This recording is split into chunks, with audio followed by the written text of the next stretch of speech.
Se här om vi kan filma lite när John kastar här. Vi kan få med hans linbågar och hans lyft och detta. Mot den mörkare bakgrunden. Och se om vi kan följa linbågen lite när den går iväg sedan.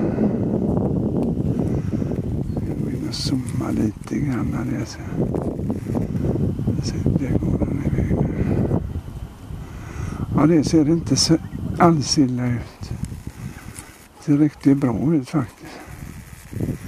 Vi ser om vi kan få lite